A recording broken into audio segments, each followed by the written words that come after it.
We have finally seen the New York Rangers make their major trade that they have so been desperately looking to make for quite some time now. They've got their star player in JT Miller, who definitely could be a very impactful player for this New York Rangers team. And yes, the Rangers did give up a pretty decent package for JT, but they also got a couple other good pieces along with JT in return in this deal. And I just think overall, this trade could end up being a really good one for the Rangers. Yes, are there some risks to it? Absolutely. But I think overall, it is not a bad trade at all for the Rangers. And I'm going to kind of talk about that in today's video and give you my reasoning on kind of why I think this could be a good trade for the Rangers and kind of the positives of this deal, because I know a lot of Rangers fans definitely aren't happy about this trade, and for a while now have been saying how they don't want JT Miller to be acquired by the New York Rangers and think Chris Drury should be fired.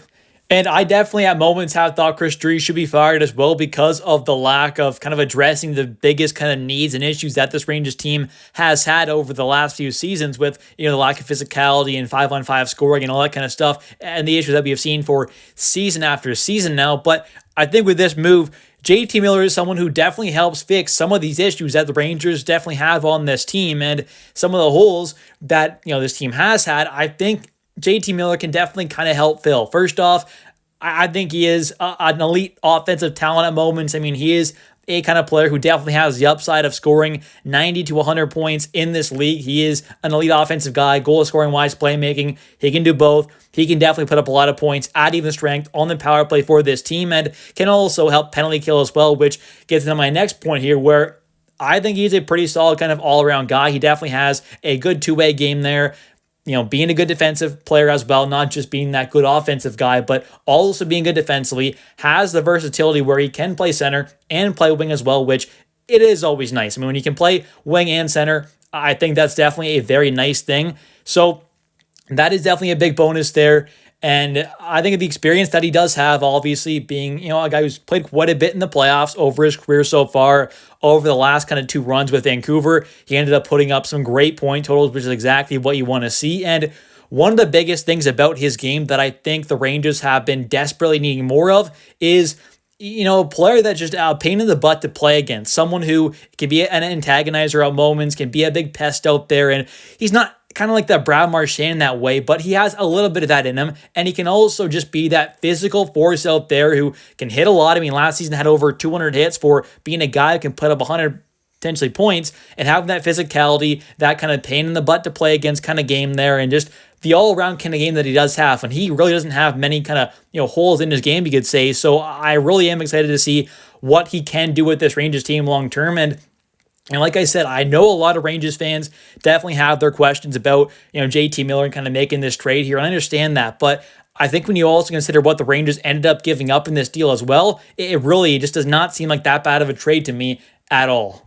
And taking a look at this trade package, with the Rangers only giving up Filip, Victor Mancini, and that first-round pick that is protected. And that's the big thing about that first-round pick is it is top 13 protected. So if it does fall in that top 13 in this year's draft, this upcoming summer, the Rangers will get to keep that pick, and then it will go to the 2026 first-round pick. So there's not really a whole lot to worry about it unless if the Rangers, fall way down there in the standings and obviously get a high draft pick, then they get to keep the pick. So it's not like to worry really about the Rangers losing a high draft pick in this situation here. And I do think with it being a not great draft class overall in the first round, it seems like after the kind of top 5 or 6, 7 picks, I think this is a fine draft class. Use that first round pick to get a very talented star caliber player in JT Miller, even a superstar caliber guy at moments as well. So I think overall, this is a pretty solid value trade. The prospect we got back as Paul Jackson Dorrington looks like a pretty solid kind of two-way prospect. I mean,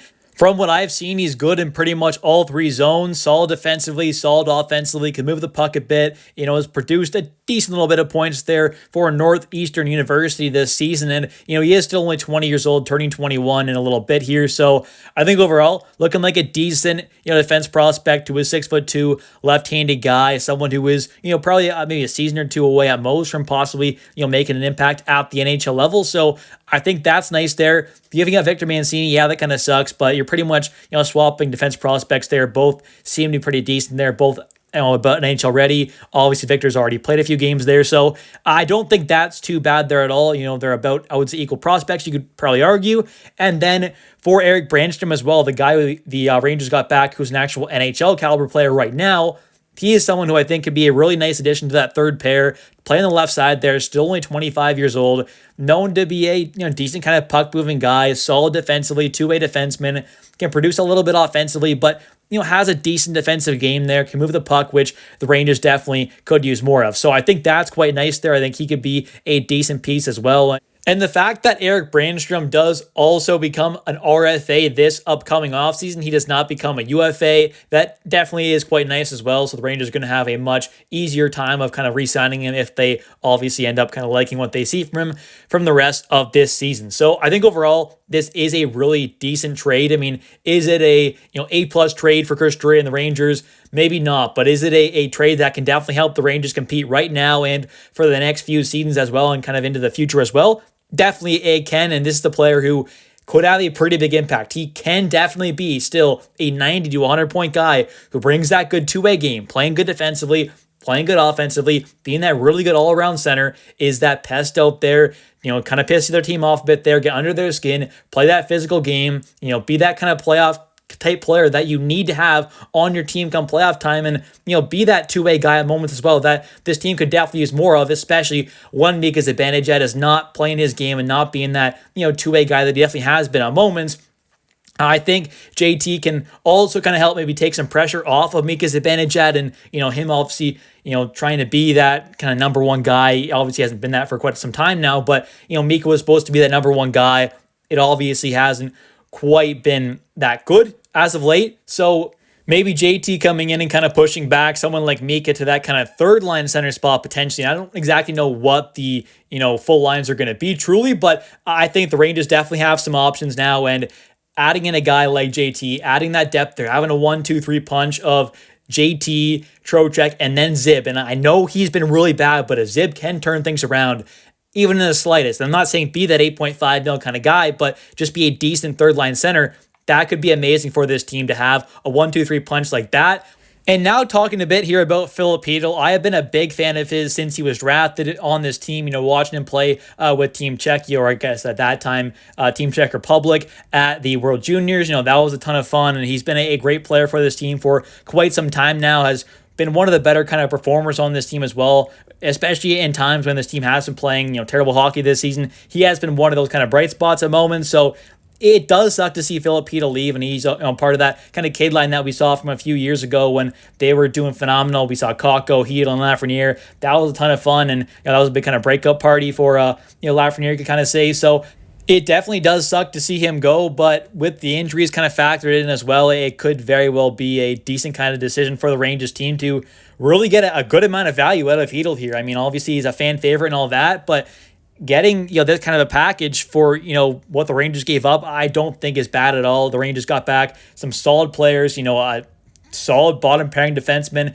in Brannstrom, who's still fairly young, who is going to become an RFA. Still only 25. You also get back JT Miller, who's on a pretty solid contract as well, making $8 million, which I don't think is bad at all for what he can bring. And you also got to consider that his play style, I definitely think, does kind of work out to be something that can definitely work out kind of long-term as well. He doesn't kind of necessarily rely on elite speed. So I think he can be a good player to kind of, really be a solid guy, long-term as well. Even though he does have 5 more seasons under contract, I think he could be pretty good, 3, 4, 5 years down the road maybe, and still somewhat be worth that contract, especially with how much this cap will be going up. So with Filip Chytil and those concussion problems and the overall kind of, deal that ended up happening here, I think the Rangers ended up making it pretty good here. But definitely comment down below your thoughts on this whole trade and kind of your thoughts on it. Do you like it? Do you hate it? Do you think Chris Drury should be fired now after this trade? Do you think this can be a good thing for the Rangers to kind of help turn this team and really kind of get them back on track here and push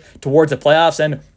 And obviously, since the beginning of January, this team has definitely played a lot better, but do you think this Rangers team can really get back on track and become a playoff kind of Stanley Cup contender potentially, or do you think they're still quite a few moves away? Let me know your thoughts in the comment section down below. I'll catch you in the next one. Bye.